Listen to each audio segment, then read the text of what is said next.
Hey everyone, my name is Samantha Roundy. I am here to share my informative speech practice, and I wasn't able to upload it directly to YouTube, so I'm going to do it this way. Hang on one moment and I will present it to you.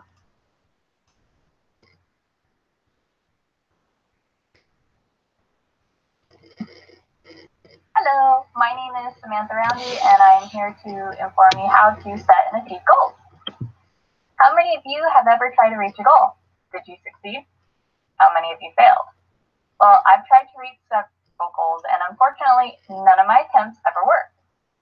Maybe even some of you have felt the same thing I did when I failed at achieving a goal. The one that hurt me the most was when I failed at making a career of being a certified Pokemon master. When I came to terms that this goal was unachievable, I was hurt, frustrated, and I cried and cried, and then I cried some more.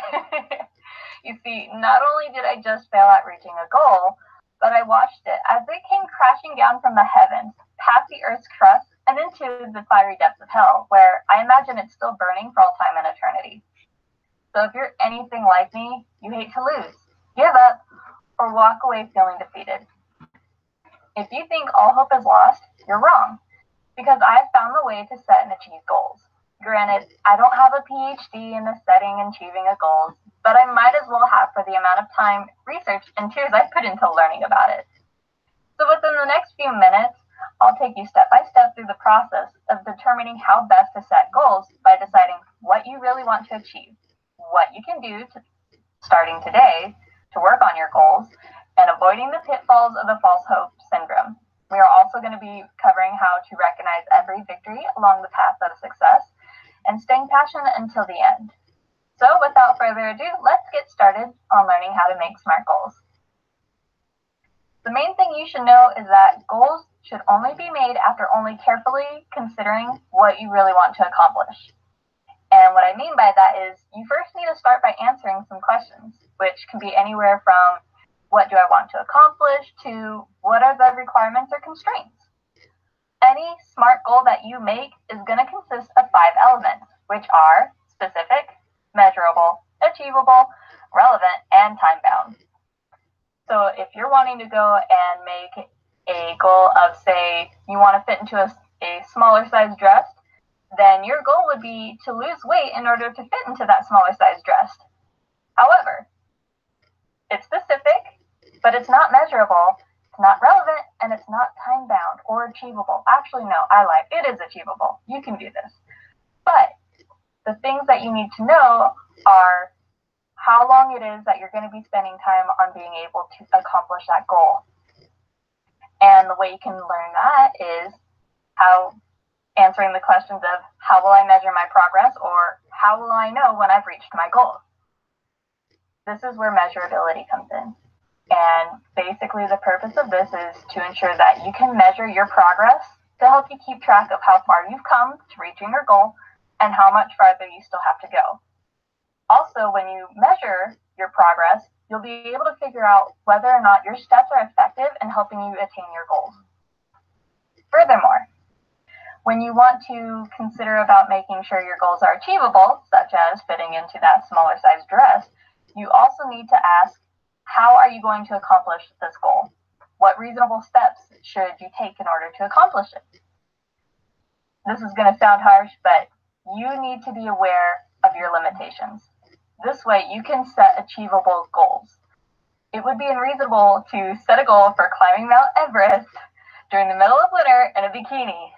Please do not do this. You would die of severe hypothermia in less than 10 minutes, so don't do that. That's a no-no. That is not a good goal.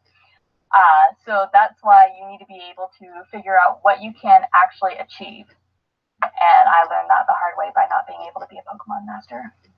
So when you have a specific goal, it's measurable, and it's achievable, you'll be able to go and avoid what is called the false hope syndrome, which is essentially when you are setting yourself up for failure because you believe in something that you cannot achieve. And that is something that is going to destroy your confidence. It will destroy your ability to want to set future goals. It's just not something that any person should have to go through, in my opinion. So in order to avoid doing that, you also need to consider whether or not the goal is relevant. And to do that, you can ask yourself, is it a worthwhile goal? Do I have the necessary resources to accomplish this goal? Is it in line with my long-term goals or objectives? So if your current goals are relevant to where you're trying to go or for whatever you're trying to achieve in the future, then the current goals should help you get closer to your future dreams, not farther away from them. For instance, a person who makes a goal of becoming a sumo wrestler now would not want to be able to be a professional figure skater within the next 2 years. That sort of goal would ensure that you're setting yourself up for failure and you're falling into the false hope syndrome. Finally, one of the other things you need to keep in mind is how long will it take to accomplish the goal? When am I going to work on it? This is called the time-bound method, and it's basically helping you understand what time frame you're going to be looking at in order to accomplish your goal, and this will help you stay positive, motivated, and you'll be better prepared for the long progress it's going to take in order to reach that goal. Also, if you find that you're not able to reach your goals, another thing that you can do to avoid falling into the false hope syndrome is by measuring your progress. And if you're not getting the results you want, you can ask yourself, what can I do to improve my results? Or why isn't what I've been doing not working? Recognizing that you need to make adjustments if your goals are not being met in the time that you imagine them to be, that can help you stay motivated to continue working towards your goal. So if you realize that you wanted to gain 10 pounds of muscle in 3 weeks, but you only gained 1 in 1 week, you may want to consider either stretching the time-bound goal to 6 weeks and see if maybe you've made an improvement. Finally, the last goal of ever setting a goal, it's a goal within a goal, is you should never try to keep a goal to yourself. It's unwise to refuse to seek help or encouragement from others while working towards a goal. The reason I say this is that your friends and family, they can support you.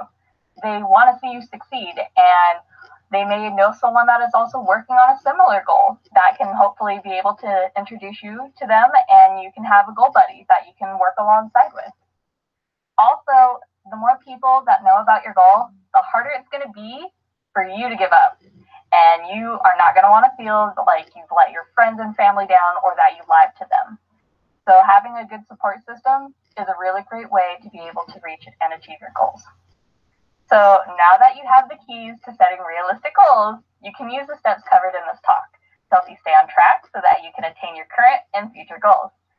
As with all things, it won't be as easy as we'd like, unfortunately, I know. However, all good things come to those who wait. So if you remain steadfast and you persevere, you will reach your goals, even if you have to adjust them. Thank you, everyone. Hello, my name is... Yeah, okay, so that was my practice speech, and please be nice. All right, bye, guys.